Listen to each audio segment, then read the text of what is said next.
જણાવવાનું છું જેમાં છે મૂળભૂત જરૂરિયાત હતો અને જરૂરિયાત પણ વધારેના પ્રયાસ. જેમાં પહેલું છે મૂળભૂત જરૂરિયાત. એક સમયે અન્ન, અસ્ત્રો, ઓટલો અને તે માટેના પ્રયત્ન થયા.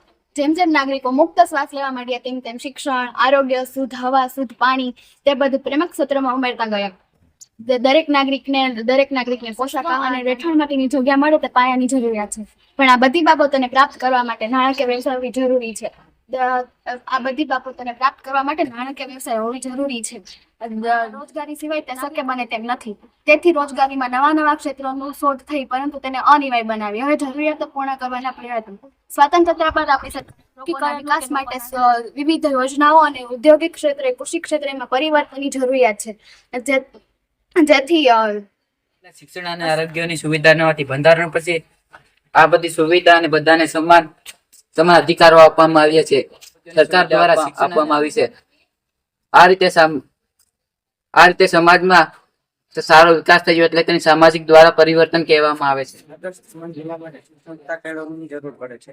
ઘરમાં માતા પિતા તરફથી બાળકને શાળામાં શિક્ષણ આપવામાં આવે છે. તેનો સર્વાંગી વિકાસ થાય છે. આજના વિશ્વમાં પરિવહન માનવીનું અભિન્ન બની રહ્યું છે. એક રસ્તાઓ અંતર ઘટાડે છે, તે બીજી તરફ માર્ગ અકસ્માતો તો લાખો લોકોને ઈજા પહોંચાડે છે. તેના કારણે લાખો લોકો પોતાનો જીવ ગુમાવે છે. માર્ગ અકસ્માતના કારણો મોટા ભાગના જીવલેણ અકસ્માત છે. બેફામ ગતિએ કાર ચલાવવી તે પણ એક હાનિકારક છે. વાહન ચલાવતી વખતે ટ્રાફિક સિગ્નલોનું પાલન કરવું અને ચિહ્નોને બરાબર સમજવા ન સમજે તે પણ એક તેનાથી અકસ્માત થાય છે. સંભવિત અકસ્માત ક્ષેત્રોમાં રસ્તાઓનું નિર્માણ કરાવવું, શહેરી કે ગ્રામીણ રસ્તાઓના પુનઃનિર્માણ કરાવવું. જનજાગૃતિ પ્રોત્સાહન અને આપવા અને માર્ગ અકસ્માતને તથા નુકસાનને ઘટાડવા ઉદ્દેશ્ય સાથે દર વર્ષે માર્ગ સલામતી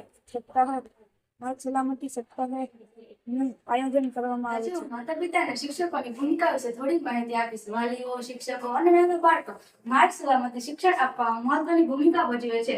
જો બાળકના માતા પિતા ટ્રાફિકના નિયમોનું ઉલ્લંઘન કરશે તો બાળક પણ ભવિષ્યમાં તેની શરૂઆત કરશે.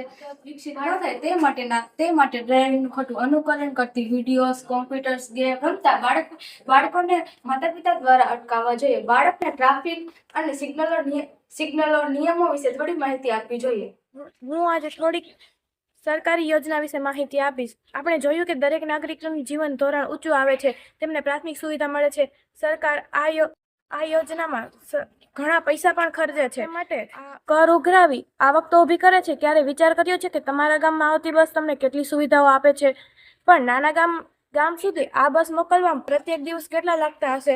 સરકાર આ સુવિધા આપી પરિવહન આજે અમારી આ શાળાના વિદ્યાર્થીઓએ જે સામાજિક તેની અંદર જુદા જુદા પ્રવૃત્તિઓ દ્વારા તેઓએ માર્ગ અકસ્માતને રિલેટેડ ટોપિક સમાજની જુદી જુદી જે સ્થિતિ છે કેવા પગલાં લીધા છે તેની પણ યોજનાઓ વિશે જણાવ્યું છે. તો તમે